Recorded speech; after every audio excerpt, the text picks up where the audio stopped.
Salut à tous, donc c'est Siberius.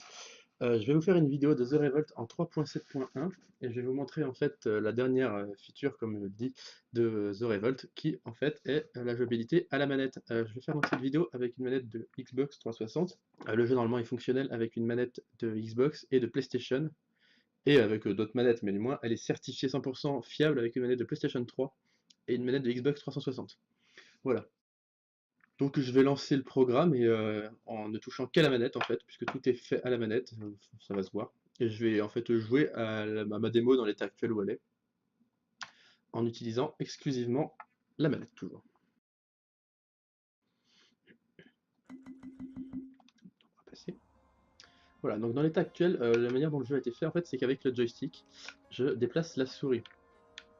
La raison de pour laquelle tu fais ça, de base c'est déjà pour pas avoir à reprendre forcément tout le code. Je pense peut-être en vrai, faire une feature pour effectivement déplacer bouton par bouton. Mais dans l'état actuel, on utilise la souris. Voilà. On va vite fait dans les options. Donc dans les options, on a ce bouton-là qui a été rajouté. Ce bouton en fait, donc, qui est activé pour l'instant, bien sûr. Et c'est le bouton simplement qui permet d'activer le mode manette. Hein. Sinon, on a clavier et on peut choisir le mode de clavier. Voilà. On va peut-être descendre un petit peu le son. Hop, voilà. Voilà.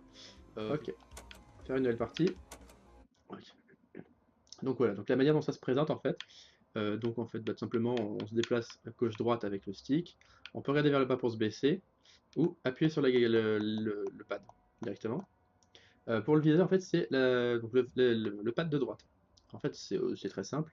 La viseur est toujours à la même portée. Hein. Je vais faire le tour. Vous voyez bien que le viseur est toujours à la même distance. Et en fait, on s'occupe d'orienter le viseur, tout simplement, dans la distance à laquelle on veut regarder, tout simplement. Et la caméra suit normalement. A pour sauter. B, que je testerai quand j'aurai une arme pour lâcher un item. Carré, voilà. X pardon sur Xbox. X pour recharger. Et le Y qui sert à faire les interactions, comme on va pouvoir le voir. Hop, donc là, au lieu d'avoir le bouton E qui vous dit, bien sûr, on a Y, donc j'entre. Donc on va aller acheter des armes, puisque je n'ai pas d'armes. Donc pareil, du coup, donc ça se joue à la souris. Enfin, à la souris. On manipule une souris avec la manette. Il y a donc du coup les boutons aussi qui seront affichés en haut à droite. Donc là, on a A, Y et X. Si j'étais en mode PlayStation, ça aurait affiché les boutons du coup qui vont avec la manette PlayStation. Et pareil, si j'étais en mode Windows, ça m'aurait affiché la souris. Puis ces boutons font la souris. Du coup, pareil, maintenant une petite feature toute simple, mais qui permet en fait d'acheter les armes directement sans avoir à les déplacer manuellement, c'est que si bien sûr vous pouvez, si vous avez de la place dans l'inventaire et l'argent, on va s'acheter une Thompson, c'est très bien. On appuie directement du coup sur X et hop, ça achète directement l'arme et l'arme est directement glissée dans votre inventaire. On va s'acheter. Tac, tac, tac, je regarde vite fait ce tant qu'à faire. Ça c'est très bien. Est-ce que j'ai une place dedans? Yes, parfait. Hop, là, alors pour l'instant, l'arme, il faudra toujours la glisser. Mais pareil, du coup, donc avec ces boutons-là, on peut avoir ces options. Il y aura une option qui permettra en fait de glisser directement, de switcher en fait une arme. C'est-à-dire que ce sera ajouter une arme dans l'emplacement 1. Et en fait, si vous avez déjà une arme, ça déplacera de l'arme de l'inventaire 1 vers votre inventaire. Voilà. Ce sont des petites options qui permettront en même temps de gagner un petit peu de temps. En fait, c'est un petit peu compliqué de glisser directement une arme, même si je pense que la feature peut être faite. C'est un petit peu complexe sur certains points, mais il y a moyen de faire quelque chose quand même. On va s'acheter quelques kits de soins et présenter une nouvelle feature encore qui a été rajoutée. Toujours un du gameplay. Voilà. D'ailleurs, je les ai glissés déposés par habitude, mais j'aurais pu, comme on peut les vendre, j'aurais pu la mettre directement là. Ok, donc voilà, donc maintenant j'ai perdu un peu de vie. Donc on peut voir bien sûr qu'on peut viser autour, voilà, normal. La gâchette pour tirer. Ça ne se verra pas sur la manette, mais les manettes vibrent quand vous tirez, quand des explosions, la manette vibre, on peut l'entendre. Voilà, c'était dégueulasse. Ce bouton là pour recharger. Voilà, et je vais dire là-haut, le bouton ici pour lâcher l'arme. Voilà, et donc triangle, Y, pardon, je ne trouvais plus le bouton. Y pour ramasser une arme, puis Y c'est le bouton d'interaction, hein, comme pour ok. Et donc voilà, donc j'ai plus beaucoup de vie, et en fait, vous avez maintenant une fonction qui est ce bouton-ci, qui quand je vais appuyer dessus, en fait va checker dans l'inventaire et manger le premier kit de soins. Et quand je vais dévorer le premier kit de soins, on va voir à droite de l'écran, en dessous des icônes, le passif qui va s'afficher disant qu'on vient de manger, d'utiliser un kit de soin, et que donc je pourrais pas en manger d'autres tant que ce cooldown n'aura pas été ramené à 0 en fait. Donc je vais le faire tout de suite. Hop, voilà. Donc là, voilà, vous avez un petit truc avec le cœur en fait. C'est-à-dire que vous venez de vous soigner et pendant du coup 6 secondes, plus c'est un petit kit de soin, vous pouvez pas vous re-soigner. Donc là, si je veux, je peux appuyer. Donc ça marche pas parce que ma vie est déjà full, c'est pour éviter que je m'en consomme par erreur. Mais j'aurais pu évidemment en remanger un.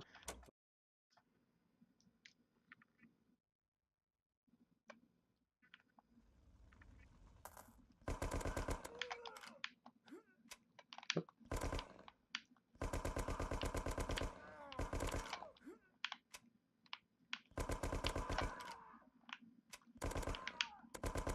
Les hitbox ont été modifiés aussi. Des hitbox plus petites pour être moins... Voilà. Attends. Pour moins déranger en fait quand on est en partie. Parce que c'est vrai qu'on avait tendance à chaque fois à... Voilà. On avait tendance à souvent se prendre en fait la hitbox de la centrale, des générateurs, pardon. Et du coup on pouvait pas shooter. Hop, on ramasse. Là pareil, on peut plus tirer là, il faut viser le dispositif qui est là. Voilà. Hop, tac. Je vais checker 80. Oh yes. Le P40 est un petit peu trop puissant dans ce jeu. Bon. Je viens de faire tomber l'arme honteusement. Ok. Hop, on ramasse les kits de soins. Oula, ils ont sauté direct ceux-là. J'ai de la vie, de toute façon j'ai des kits, donc c'est pareil, je pourrais me soigner directement. Ils ont dû partir là-bas. Normalement. Ok.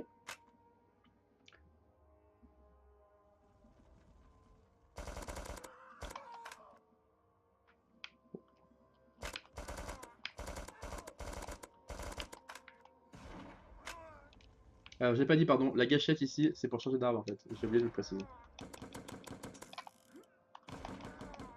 Oula.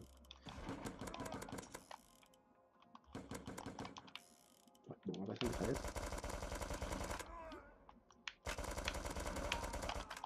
Ok.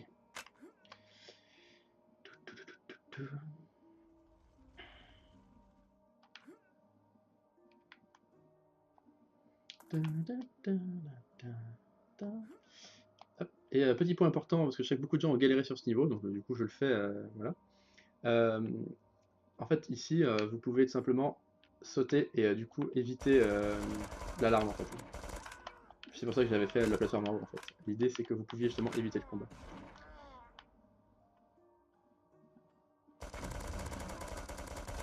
Bon, sauf si l'ennemi vous repousse dessus.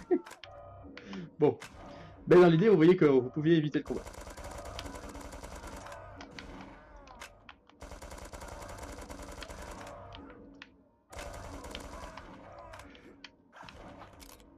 Hop, du coup là, j'ai voulu manger 2 kills de...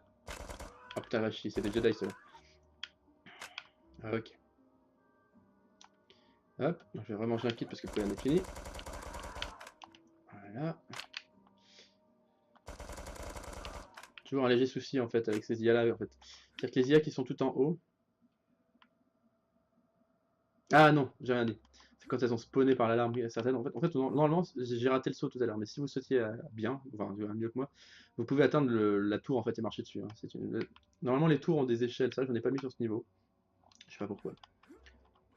Hop. Donc ça, pareil, beaucoup de gens n'ont pas dû la voir. En fait, c'est un objet destructible hein, en tirant sur le haut-parleur.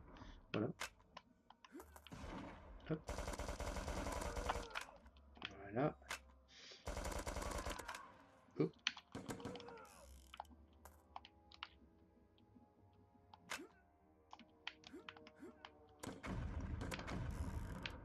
Voilà. Donc pareil, bien sûr, le bouton qui du coup est affiché, donc pas compliqué.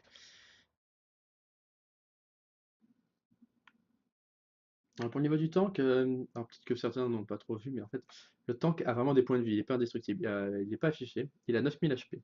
Et tous les tiers, en fait, donc quand vous arrivez en dessous de 6000 HP, il affiche une nouvelle animation. Ensuite, quand vous arrivez, donc il est un peu abîmé. Ensuite, quand vous arrivez au dernier tiers de vie, son moteur est bien endommagé et il y a de la fumée qui en sort. Si vous mourrez, le moteur explose. Enfin, si le tank meurt, bien sûr, le moteur du tank explose, mais il n'est pas vraiment détruit. Donc la soupe, bah pareil, hein, on vise, voilà. La gâchette, en fait, la gâchette du coup qui correspond à un clic droit à la gâchette de gauche, bien sûr, permet du coup donc de diriger la mitrailleuse. Voilà. Et voilà simplement. Et je ne sais plus quel est le bouton pour tirer avec l'arme du dessus. Oui, je crois que c'est une des deux gâchettes. D'ailleurs, petit bruit qu'on pourra noter, quand on tire un obus maintenant, voilà, on entend le obus qui se recharge.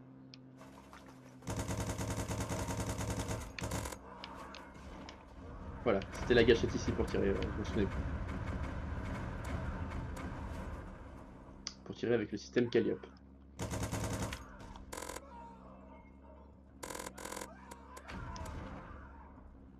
D'ailleurs, juste pour présenter, je me placerai devant, tant qu'on peut les écraser.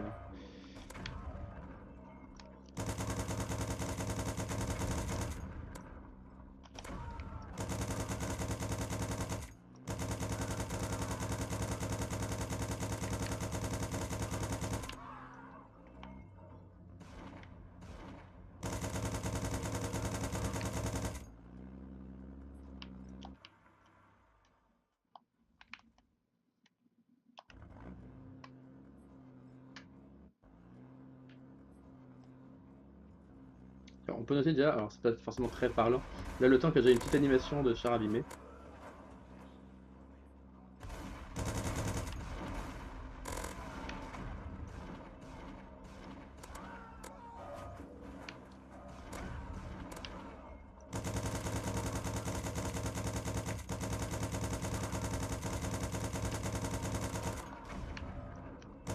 Là, on a atteint un seuil assez critique du tank, on peut voir que là le moteur est en train de fumer. On va pas trop tarder. Bon, attends, allez, je vais essayer de lui rouler dessus. J'espère que ça suffira pour que le tank ne meure pas. Oh bah, c'est 4. Oh bah, pire.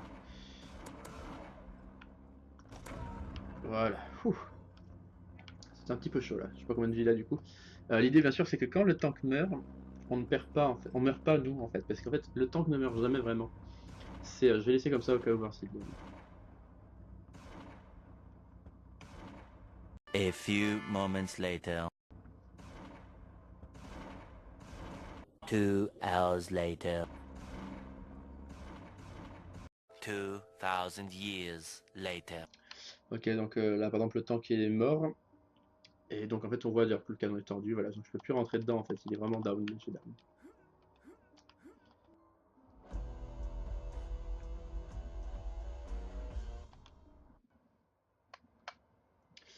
Voilà, donc je pense avoir fait le tour de ce qu'il y avait à montrer.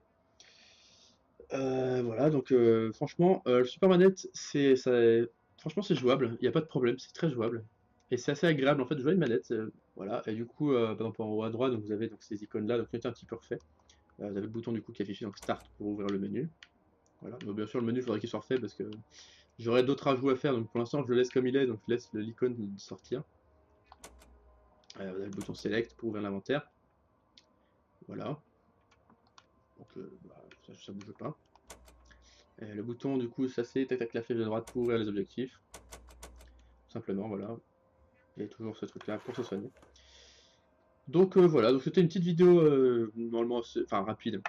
Bah, elle va peut-être être un peu longue parce que je vais laisser les gameplays. Mais c'était surtout pour le plaisir finalement de jouer avec une manette. La prochaine démo du coup l'intérêt sera de tester ça. Et surtout de tester du coup si vous avez d'autres manettes. Parce que déjà bon moi j'ai pas donné de PlayStation mais surtout des manettes autres que des manettes trop standards. Les manettes Logitech ou même des manettes d'autres marques qu'on peut trouver sur internet. Bah écoutez, j'espère que cette petite vidéo de gameplay du coup vous aura plu. Et bah c'était le 6ème vlog de Revolt. A plus.